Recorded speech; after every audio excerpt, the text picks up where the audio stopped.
don't leave the boat like when the boat is sinking, right? You need another boat. That's the Could you bad please metaphor. explain that? I really didn't get that. Yeah, that's a bad metaphor.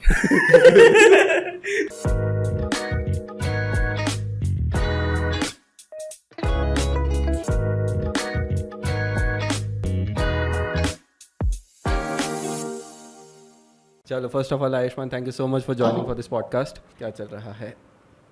क्या चल रहा है exactly? Exactly क्या चल रहा है अभी? Just building the product. We're launching a new update soon. Working on that. It's called Aftershoot, and it's used. So photographers, they go to events, click pictures, and they click a lot, right? And then they have to go through those images and select the best images for them to deliver that to the client. But that's a tedious process and just repetitive, right? You just have to go through each image and go back to that same image again and again. You just have to look at those boring images you already took in the event, like the whole day, right? Then you have to keep looking at them and make like small decisions that this image is better than that, the best framing and whatnot, lighting.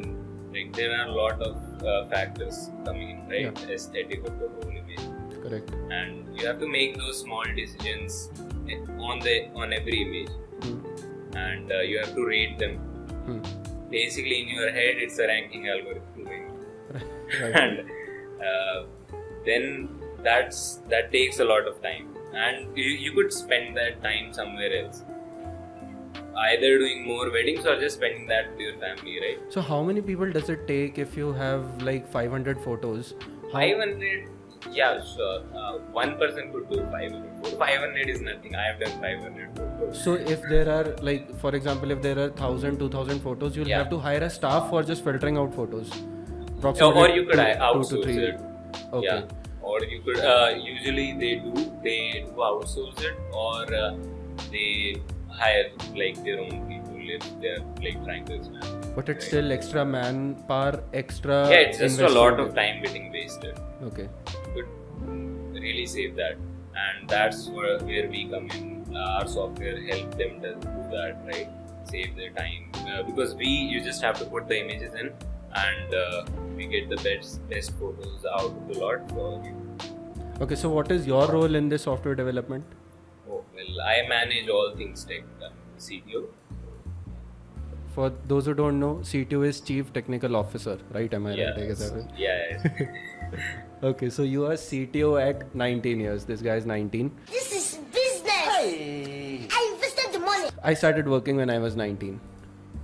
But it wasn't, I wasn't earning that much, but it was just for pocket money. But I think it is really good if you start working at a very early age. It gives you a lot of exposure. I mean, when people start working, you already have a list of all the things that you shouldn't do and the things you should do. So it just 3-4 years ahead of people in time, and in terms of experience you move forward by approximately 6-7 years. Yeah, because you're young and everything. Yeah.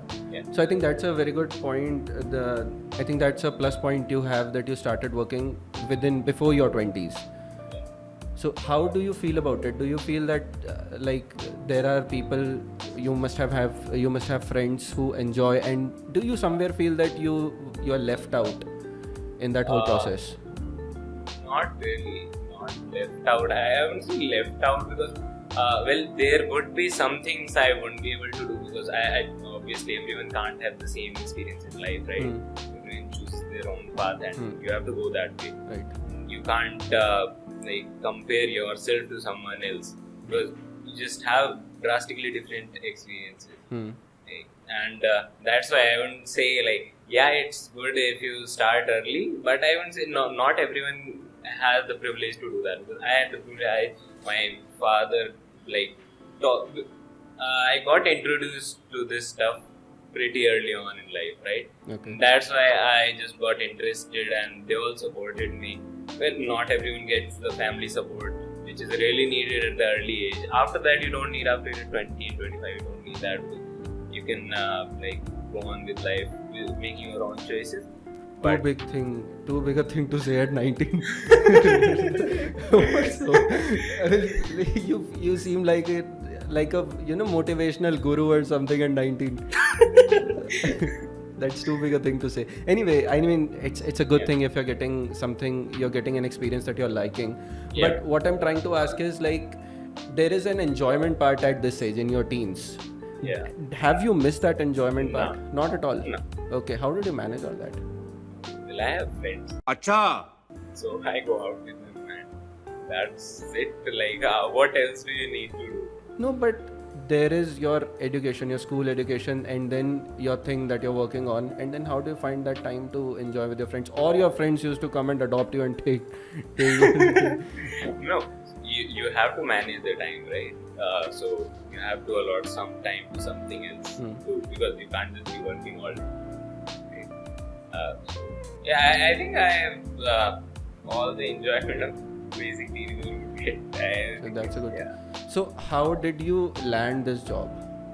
Oh, well, I met, I knew the person who was trying to make it since last 3 or 4 years, and I saw them like posting about it and everything. Then we talked about it. They reached out to me like if you want to help make it.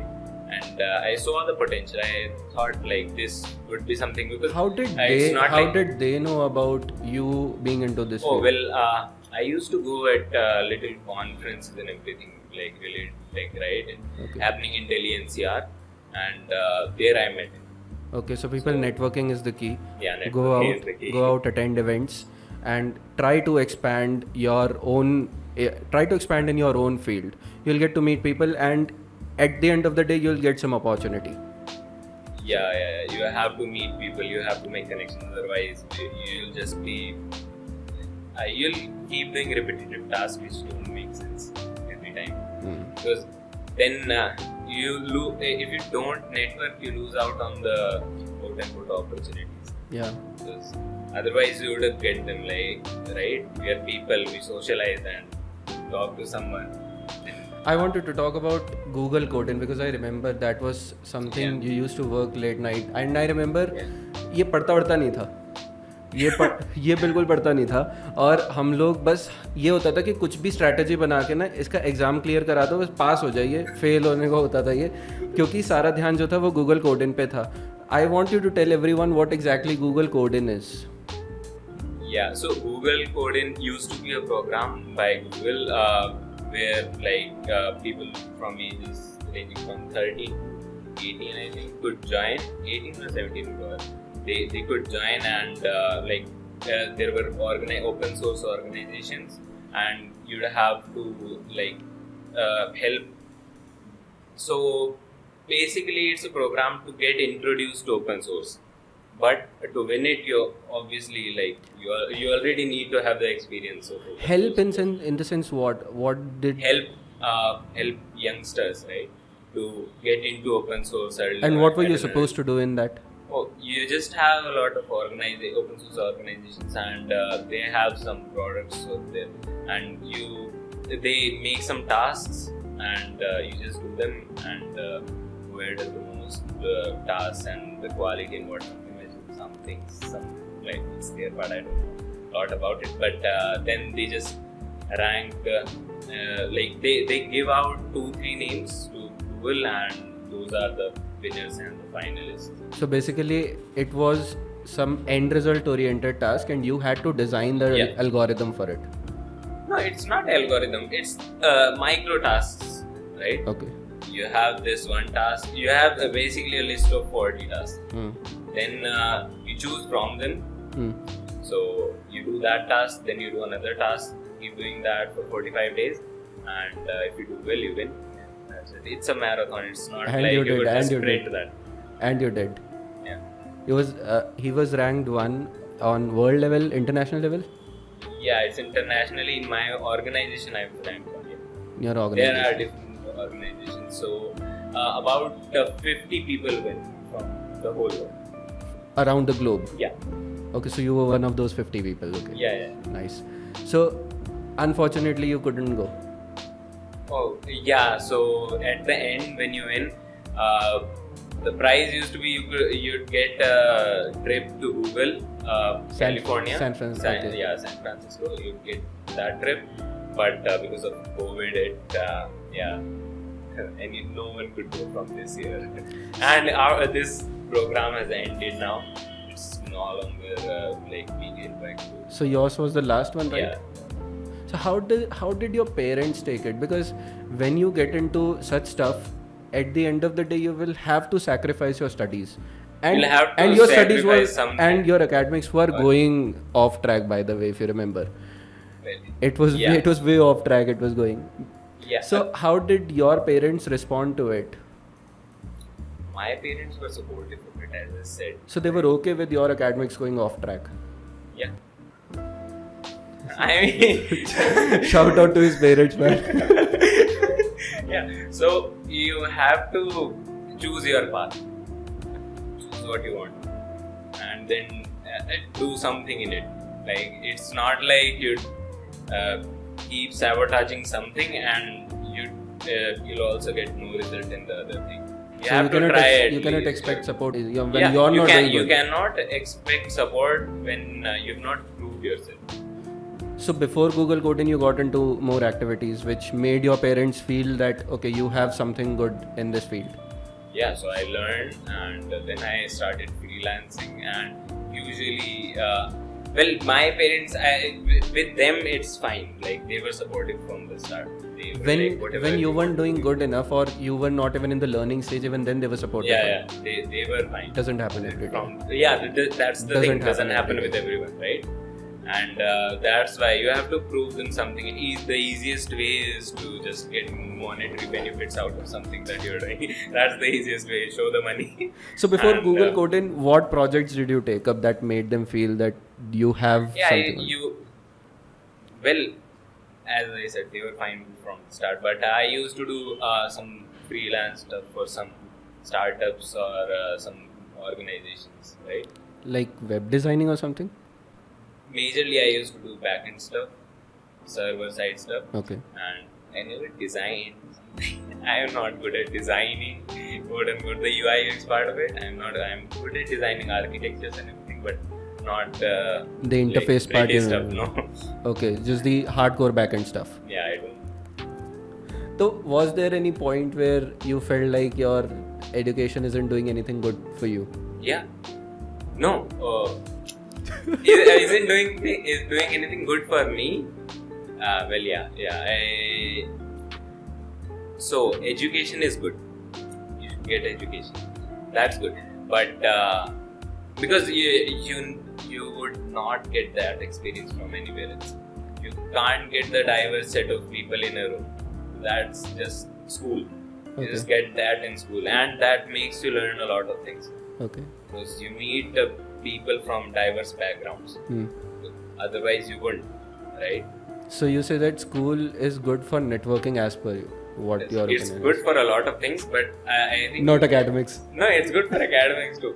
Well, just because I didn't do academics doesn't mean academics is bad. Academics is good, but I couldn't focus on it a lot myself. But you know what the common problem is, that when a kid generally identifies her or his passion, Yeah. the first thing they do is to start hating their academics. This is a general trend. I think the first thing you should do is you should start working on what you think you're good at, Yeah. and try to run your education parallelly.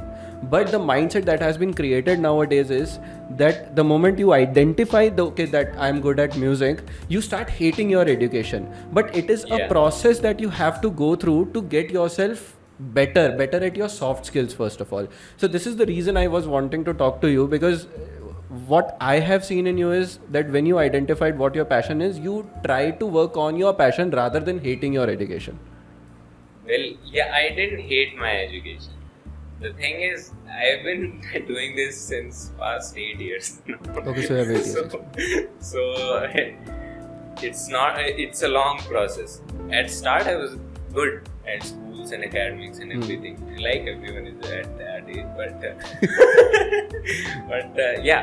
So I never hated it. I did it parallelly. I mean, in start you didn't even have good internet in India, so you'd have to go to cyber cafe to download something. I have seen kids trying out YouTube. He's 19. He's a 19-year-old kid, and he's saying, "I've seen kids." No, I've seen 13-year-old kids trying out YouTube is my passion. I leave everything else and do YouTube for the rest of my life. Like, you don't know anything. You don't know what will happen in the future. I don't know myself, right? You don't know. No one knows what will happen in the next. You can guess. You can try to make goals, but you won't ever know for sure. That's why don't leave the boat when the boat is sinking, right? You need another boat. That's Could you please explain that? I really didn't get that. Yeah, that's a bad one. So, go to gaming. So basically, children, they're impulsively trying everything, but trying is good. Trying new things is good, but getting fixated on that. And jeopardizing their education, that is Jeopardizing bad. everything else, that's bad. Because try to make that try to do that parallel at first until you're really good at it. And you could say that, yeah, I can do this now. But and you know how to make decisions. I didn't do anything. I made a lot of bad decisions. I used to waste a lot of money on stuff which I shouldn't have. I used to buy software which wasn't that. But that's still a learning phase. It's still a learning phase, but you need to have the privilege, right? I have it, and that's why I respect that, because not everyone has it. But how can someone who doesn't have that privilege do such stuff? Yeah. I mean, if had you not had this privilege, what would have you done? So the best thing is just keep asking your parents for things that you want, right? But what if they don't have that kind of money? Yeah, if they don't, then take help from someone else. So borrowing money. No, don't borrow money. Everyone has stuff that you need in the start, right? If you want to try being a guitarist or a musician, you could just find people online that live nearby you, and you could literally go talk to them and ask if they can give you their thing to you. You could borrow stuff. Don't borrow money. Don't be in debt when you are young. Okay. Yeah, don't never borrow money. Borrow things that you can just give back, right? So, and what people don't realize, if you ask for something, you'd most probably get the help if you just ask. But people just don't ask. So just go out and ask for help if you need that. And if you don't, then you be stuck there. That's a good point, because I think on an average we feel ashamed of asking for help. Yeah. And when you're in the learning phase, it's okay to ask for help. It's completely fine. And to be practical, you're always in the learning phase. I've seen everyone do it. Everyone does it. It feels so right? weird when he says I've seen it, because he's still 19. No, by the way, I feel really happy. It's not derogatory in any sense, but I really feel happy when you do such a thing at a small age.